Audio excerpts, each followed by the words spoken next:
Thank you, Katie, and thank you to President Faust and the fellows of Harvard College, the Board of Overseers, and all of the faculty, alumni, and students who have welcomed me back to campus.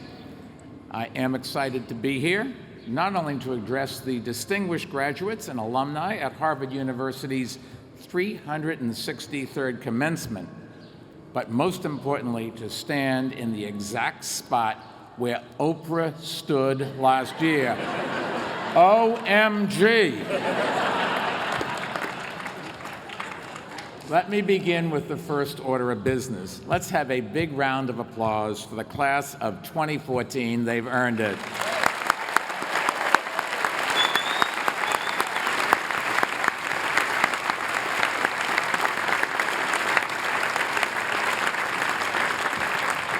Now, as excited as these graduates are, they are probably even more exhausted after the past few weeks. And parents, I am not referring to their final exams. I'm talking about the Senior Olympics, the Last Chance Dance, and the booze cruise. I mean, the midnight cruise. Anyways, this year has been exciting on campus. Harvard beat Yale for the 7th straight time in football.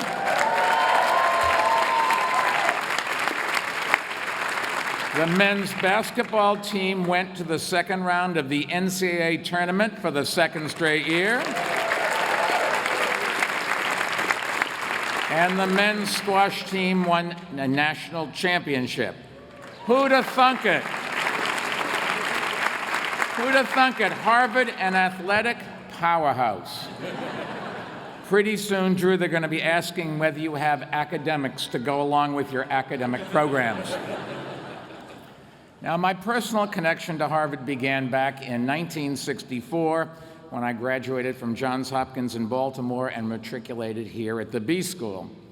You're probably asking yourself, or maybe whispering to the person next to you, how did he ever get into Harvard Business School? Particularly since his stellar academic record, where he always made the top half of the class possible. I have no idea. The only people who were more surprised than me were my professors. Anyways, here I am back in Cambridge, and I've noticed a few things have changed since I was a student here. Elsie's, a sandwich spot I used to love near the square, is now a burrito shop. The Worst House, which had great beer and sausage, is now an artisanal gastro pub, whatever that is. And the old Holyoke Center is now named the Smith Campus Center. Don't you just hate it when alumni put their names all over everything? I was thinking about this morning as I walked into the Bloomberg Center on the Harvard Business School campus across the river. But the good news is, Harvard remains what it was when I first arrived on campus 50 years ago, America's most prestigious university. And like other great universities, it lies at the heart of the American experiment in democracy. Their purpose is not only to advance knowledge, but to advance the ideals of our nation. Great universities are places where people of all backgrounds, holding all beliefs, pursuing all questions, can come to study and debate their ideas freely and openly. And today I'd like to talk to you about how important it is for that freedom to exist for everyone, no matter how strongly we may disagree with another's viewpoint. Tolerance for other people's ideas and the freedom to express your own are inseparable values at great universities. Joined together, they form a sacred trust that holds the basis of our democratic society. But let me tell you, that trust is perpetually vulnerable to the tyrannical tendencies of monarchs, mobs, and majorities. And lately, we've seen those tendencies manifest themselves too often, both on college campuses and in our society. That's the bad news.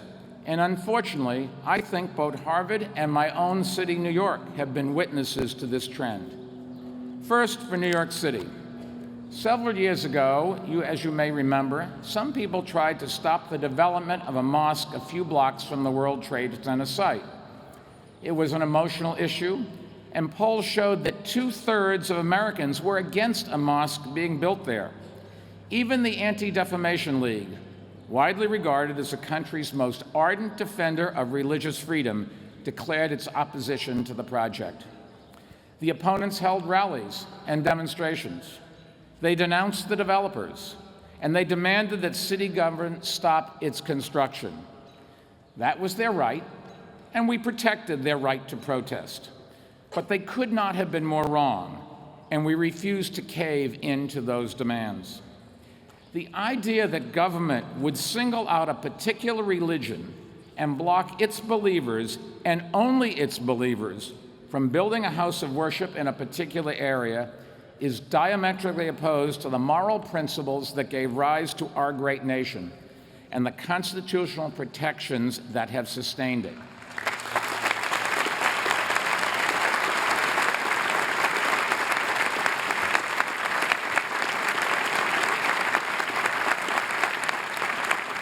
Our union of 50 states rests on the union of two values, freedom and tolerance. And it is that union of values that the terrorist who attacked us on September 11th, 2001, and on April 15th, 2013, found most threatening. To them, we were a godless country. But in fact, there is no country that protects the core of every faith and philosophy known to humankind, free will, more than the United States of America.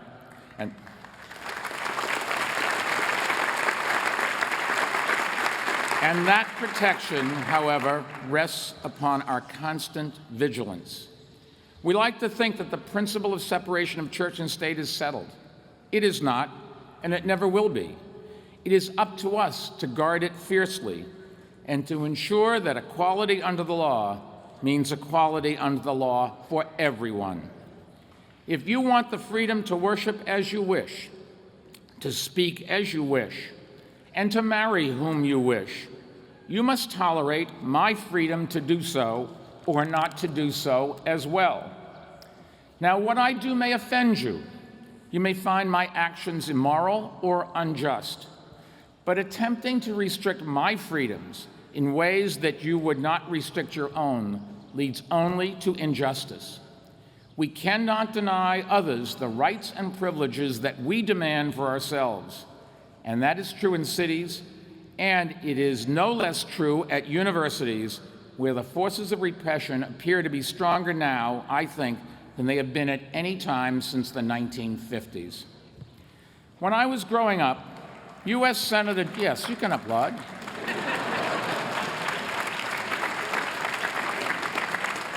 When I was growing up, U.S. Senator Joe McCarthy was asking, "Are you now or have you ever been?" He was attempting to repress and criminalize those who sympathized with an economic system that was even then failing. McCarthy's Red Scare destroyed thousands of lives. But what was he so afraid of? An idea, in this case communism, that he and others deemed dangerous? But he was right about one thing. Ideas can be dangerous. They can change society. They can upend traditions. They can start revolutions.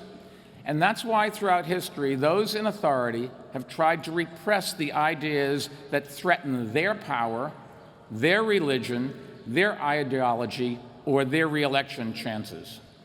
This was true for Socrates and Galileo. It was true for Nelson Mandela and Václav Havel. And it has been true for Ai Weiwei, Pussy Riot, and the kids who made the happy video in Iran.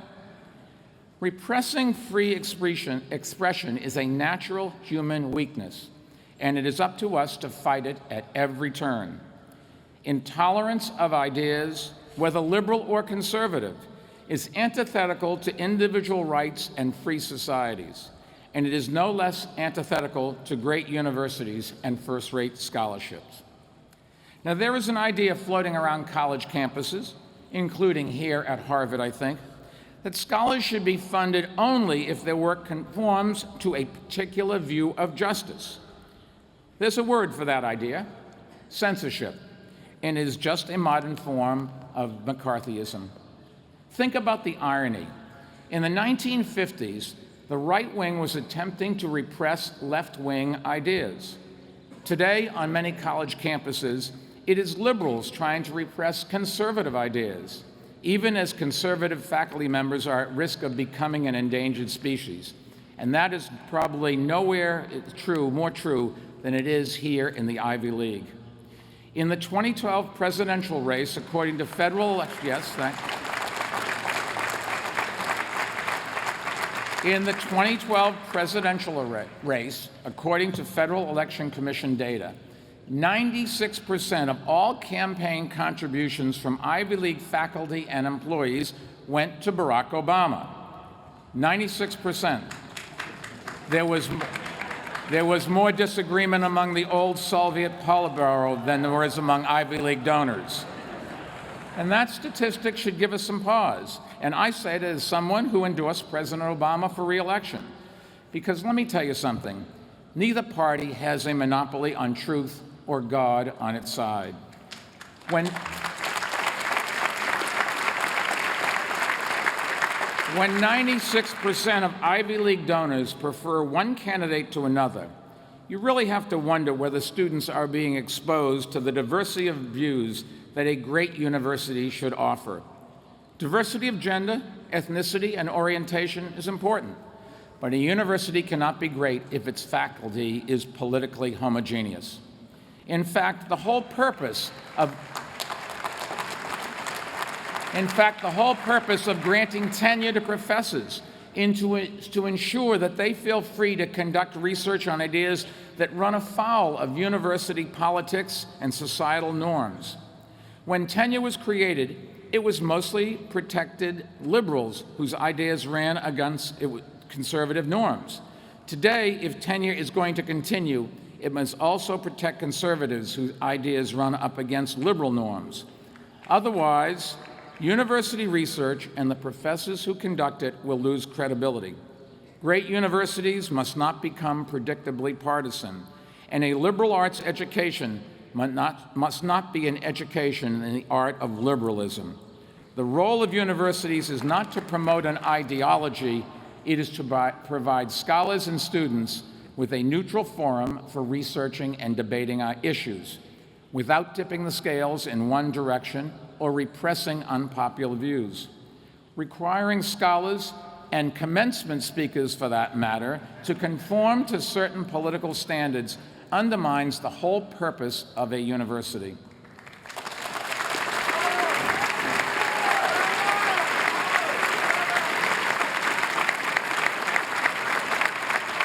This spring, it has been disturbing to see a number of college commencement speakers withdraw or have their invitations rescinded after protests from students and, to me, shockingly, from senior faculty and administrators who should know better.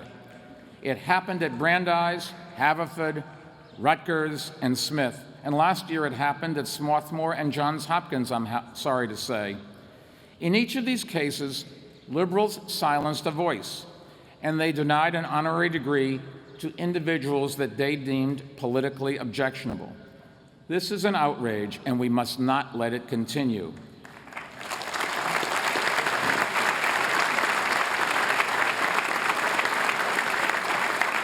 If a university thinks twice before inviting a commencement speaker because of his or her politics, censorship and conformity, the mortal enemies of freedom, win out.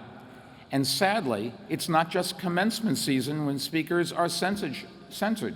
Last fall, when I was still in City Hall, our police commissioner was invited to deliver a lecture at another Ivy League institution, but he was unable to do so because students shouted him down. Isn't the purpose of a university to stir discussion, not silence it? What were the students afraid of hearing? And why did administrators not step in to prevent the mob from silencing speech?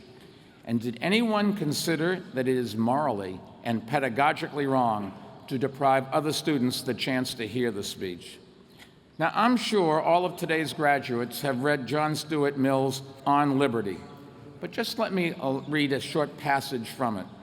Quote, the particular evil of silencing the expression of an opinion is that it is robbing the human race, posterity as well as the existing generation, those who dissent from the opinion, still more than those who hold it. He continued, if the opinion is right, they are deprived of the opportunity of exchanging error for truth. If wrong, they lose what is almost as great a benefit, the clear perception and livelier impression of truth produced by its collision with error. Now, Mill would have been horrified to learn of university students silencing the opinions of others. He would have been even more horrified that faculty members were often part of the commencement censorship campaigns.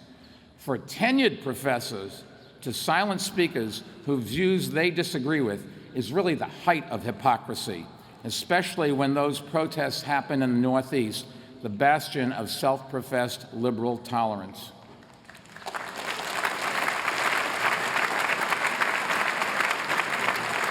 Now, I'm glad to say that Harvard has not caved in to these commencement censorship challenges. If it had, Colorado State Senator Michael Johnston would not have had the chance to address the education school yesterday. Some students called on the administration to rescind the invitation to Johnson because they opposed some of his education policies. But to their great credit, President Faust and Dean Ryan stood firm. And as Dean Ryan wrote to the students, quote, I have encountered many people of good faith who share my basic goals but disagree with my views when it comes to the question of how best to improve education. In my view, those differences should be explored, debated, challenged, and questioned, but they should also be respected and indeed celebrated. He could not have been more correct. He could not have provided a more valuable final lesson to the class of 2014.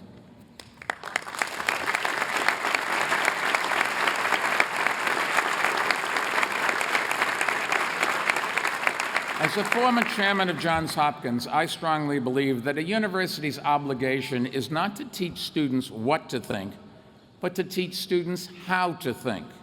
And that requires listening to the other side, weighing arguments without prejudicing them, and determining whether the other side might actually make some fair points.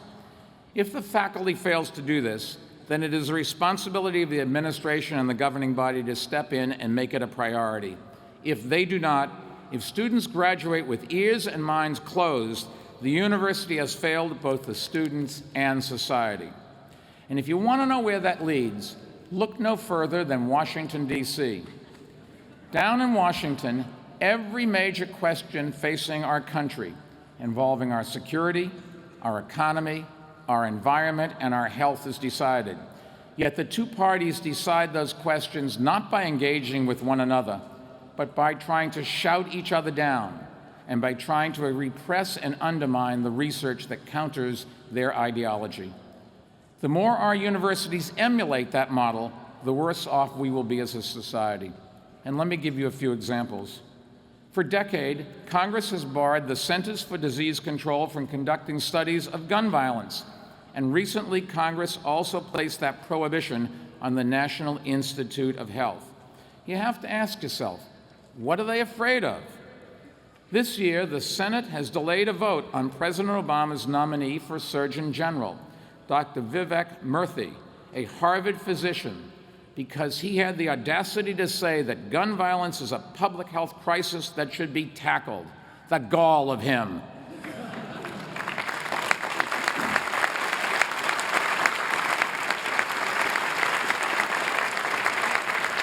Let's get serious. When 86 Americans are killed with guns every single day, and shootings regularly occur at our schools and universities, including last week's tragedy at Santa Barbara, it would be almost medical malpractice to say anything else. But in politics, as it is on far too many college campuses, people don't listen to facts that run counter to their ideology. They fear them, and nothing is more frightening to them than scientific evidence. Earlier this year, the state of South Carolina adopted new science standards for its public schools, but the state legislature blocked any mention of natural selection. That is like teaching economics without mentioning supply and demand. Once again, you have to ask, what are they afraid of? And the answer, of course, is obvious. Just as members of Congress fear data that undermines their ideological beliefs, these state legislators fear scientific evidence that undermines their religious beliefs. And if you want proof of that, consider this. An 8-year-old girl in South Carolina wrote to members of the state legislature urging them to make the woolly mammoth the official state fossil. The legislators thought it was a great idea because a woolly mammal fossil was found in the state way back in 1725. But the state Senate passed a bill defining the woolly mammoth as having been, quote, created on the sixth day with the beasts of the field, unquote. You can't make this stuff up. Here in 21st century America, the wall between church and state remains under attack, but it's up to all of us to man the barricades. Unfortunately,